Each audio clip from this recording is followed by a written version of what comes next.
Hello and welcome back to another episode of Tube Talk. I'm glad you said that. I was going to say hello and welcome back to another episode of Go Racing.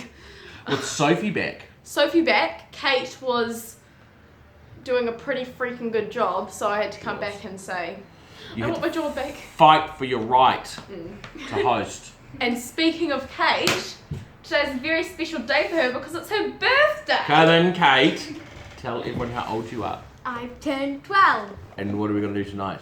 I go out for dinner. Where to? Prego. It's an Italian place. Oh, it'll be fun. It's Italian. So happy birthday, Kate. Thank you. And All right. Happy New Year. Bye, darling. Bye. See you, Kate. Thank you for entering the video. So, let's start with last week. Let us do that. Let's start last Friday at Timaru. Elusive Boxes ran fourth. Yeah, had a couple of good runs. Elusive Boxes ran fourth. Unfortunately, she was taken on the whole way, which meant that she had this puff taken out of her, but she fought on really well for fourth and she's in good form. And I think next Friday at Timaru, I would follow the money and I think she can win. Awesome. She's in great form. As long as she just gets a touch of luck, will be good. Ooh, that was good movement. Sounds good. Also, at Timaru on Friday, we had Prince Mambo. No, we didn't. No. I've gone ahead of myself. We had She's Graceful, who ran fifth but came from last. Yeah, and really pleased because we've tried something different with her because what we were doing wasn't working, and we pulled her back to last. She was last on a turn of 14 runners, and she was doing her best work late, really climbing into it to run fifth. So we believe that those tactics have worked. So next week she's going to go forward into Timaru, and hopefully we get a better draw and we can settle it just midfield, just need to find her feet, and I think we'll start to see her hit some form. Awesome. So she's one to follow as well. Cool. Now we come back to Prince Mambo, who has gone up for a spell. Yeah, he had a really good campaign. He ran the listed race last week. Unfortunately, he was taken on the whole way, and so his race was run before the turn, but he's won 3 races this campaign. Done a sterling job. He goes out for a month's spell. He's done really well, and we might target the Couplands Mile with him at Riccarton. When he comes back, he's ran third in the 2,000 guineas at Riccarton over the same distance, so we might look at that for him. Awesome. So he's done a great job this time. And this week we only have 2 runners, which isn't a lot, but Yeah, it's a bit of a sign of winter too, you know, like the numbers do fall away. wetter tracks, bad weather. So, both races are on Sunday, and we'll start at Oamaru. Oamaru. I'm so sorry. It's the Waimate Racing Club's meeting at Oamaru, the Waimate Cup, and of course Matt is from Waimate, so it's a big day for him. It's pretty cool. Okay, and in race 6, Sunday at Oamaru, I'm so sorry, we've got Zanotti. So Zanotti's coming to the end of her career.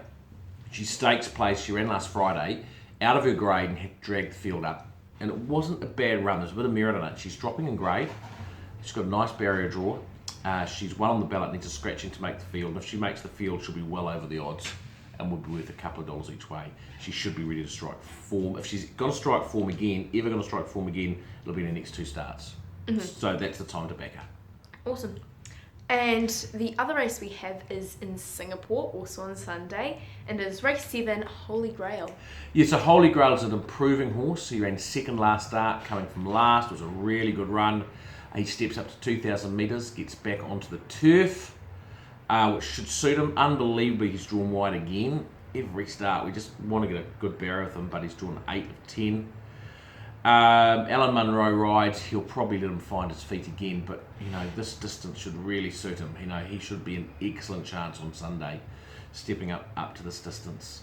There's a field with a bit of form in it, but I really think it could be his day. Awesome. And now, sorry, I just dropped my paper. We move on to Bet of the Week.